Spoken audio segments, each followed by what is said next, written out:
పరిచయం అక్కర్లేదు అనుకుంటాను. నేను రాజ్యలక్ష్మి గుజ్జల, UWGA 236/24 రాష్ట్ర అధ్యక్షురాలి, united welfare GSWS government employees association, unity of GSWS employees అనే ఛానల్ ద్వారా మీ అందరికీ కూడా సుపరిచితురాలిని. ఈ రోజు ఈ వీడియో ద్వారా ముందుకు రావడానికి గల ప్రధాన కారణం ఏంటి అంటే, మన స్వర్ణగ్రామ వార్డు సంబంధించిన సచివాలయ ఉద్యోగులు ఎవరైతే ఉన్నారో వాళ్ళు కొన్ని అపోహలు నా ముందు ఉంచడం జరిగింది. ఆ అపోహలు కాదు, వాటికి సంబంధించిన డౌట్లు అనుకోవచ్చు. వాటికి సంబంధించిన క్లారిటీ ఇవ్వడానికి ఈ రోజు ఈ వీడియో ద్వారా ముందుకు వస్తున్నాను. నేను ఎక్కువ శాతం గతంలో ఏవైతే రిప్రజెంటేషన్స్ ఇచ్చినానో ఎక్కువ శాతం రూరల్ కి సంబంధించిన అంశాలను రిప్రజెంట్ చేశాను అని, రూరల్ కి సంబంధించిన ఏదైతే సమస్యలు ఉన్నాయో వాటిని ప్రభుత్వ అధికారుల దృష్టికి కానీ ప్రభుత్వం దృష్టికి కానీ తీసుకుపోవడంలో ప్రముఖ పాత్ర వహించాను అని వార్డుకు సంబంధించిన ఉద్యోగులు కొందరు తెలియజేశారు. సో ఇక్కడ మీకు తెలియజేస్తున్నది ఏంటి అంటే, స్వతహాగా నేను వెల్ఫేర్ అండ్ ఎడ్యుకేషన్ అసిస్టెంట్, సంక్షేమ మరియు విద్యా సహాయకురాలు. ఈ పోస్ట్ అనేది గ్రామానికి సంబంధించింది, అంటే రూరల్ కి సంబంధించిన పోస్ట్ కాబట్టి స్వతహాగా నేను రూరల్ కి సంబంధించిన ఎంప్లాయీ కాబట్టి అక్కడ ఎవరైతే వర్క్ చేస్తున్నారో ఫంక్షనరీస్ కానీ వారికి సంబంధించిన జాబ్ చార్ట్ కానీ అక్కడ ఉన్న సమస్యల మీద వార్డుతో కంపేర్ చేస్తే కొద్ది శాతం గ్రామం మీద నాకు కొంత అవగాహన ఉండి ఉండొచ్చు.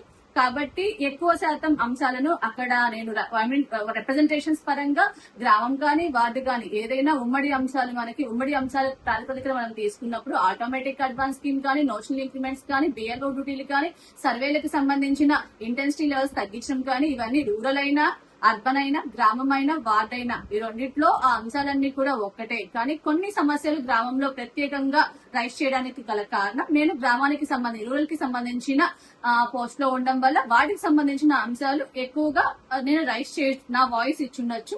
అంతేకాని సమస్యలను రిప్రజెంట్ చేయడంలో గ్రామం వార్డుకి సంబంధించిన ఉమ్మడి అంశాలు ఏవైతే ఉన్నాయో వాటిని ప్రతి అంశం మీద కూడా మనం రిప్రజెంట్ చేస్తూ ఆ అంశాలకు సర్వేలకు సంబంధించిన తీవ్రతను తగ్గించడంలో గ్రామ పరిధిలోని ఉద్యోగులకి సహకరించడం జరిగింది అండ్ వార్డు పరిధిలోని ఉద్యోగులకు కూడా సహకరించడం జరిగింది. ఈ విషయాన్ని మీరందరూ కూడా గుర్తించాల్సిన అవసరం ఎంతైనా ఉంది. ఇంకొక విషయాన్ని మీకు తెలియజేస్తున్నాను. గత 10 రోజుల నుంచి వార్డులకు సంబంధించిన కొంతమంది ఫంక్షనరీస్ నన్ను అప్రోచ్ కావడం జరిగింది. వారికి సంబంధించిన జాబ్ చార్ట్ కి సంబంధించిన అంశాలు, టెక్నికల్ పే స్కేల్ కి సంబంధించిన అంశాలు, రోస్టర్ కమ్ సీనియారిటీకి సంబంధించిన అంశాల మీద కూలంకషంగా చర్చించారు.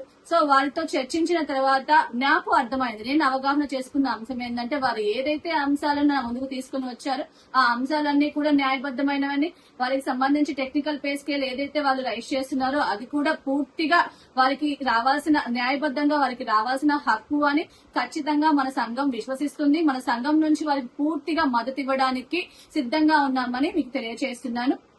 మరియు మాతృశాఖల్లో విలీనానికి సంబంధించి ఏదైతే వాళ్ళు ఫైట్ చేస్తున్నారో వాటికి సంబంధించి కూడా మన సహకారం ఇవ్వడానికి పూర్తిగా సిద్ధంగా ఉన్నామని తెలియజేస్తున్నాను. ప్రతి న్యాయబద్దమైన డిమాండ్ కోసం మన సంఘం UWGA 236/24 తరఫున పూర్తి సహకారం ఇవ్వడానికి, మద్దతు ఇవ్వడానికి కూడా మనం సిద్ధంగా ఉన్నాము అని తెలియజేస్తున్నాను.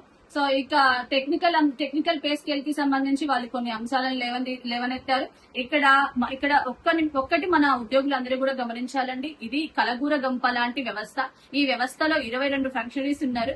ఒక వ్యవస్థ గురించి మాట్లాడితే ఇంకొక ఫంక్షనరీకి కోపం వస్తుంది. ఇక్కడే ఈ విభేదాలు ఏదైతే మనలో ఉన్న ఈ అనైక్యత ఏదైతే ఉందో ఈ అనైక్యతను ప్రభుత్వాలు కానీ ప్రభుత్వ పెద్దలు కానీ వాళ్ళు ప్లస్ చేసుకుని మన మధ్య విభేదాలు సృష్టించి వారే కావాలని గొడవలు పెడుతున్నారు. ఈ అంశాలను మీరు అందరూ కూడా ఖచ్చితంగా గుర్తించుకోవాలా. ఇక్కడ మనము ఇలా విభేదాలు సృష్టించుకొని వారు ఇలా మాట్లాడారు, వీరు ఇలా మాట్లాడారు అన్న అంశాలను మనమే లేవనెత్తుకుని మనలో ఉన్న అనైక్యతను బయటకు పెట్టుకోవడం వల్లనే ఈ విధమైన పరిణామాలు ఏర్పడుతున్నాయి.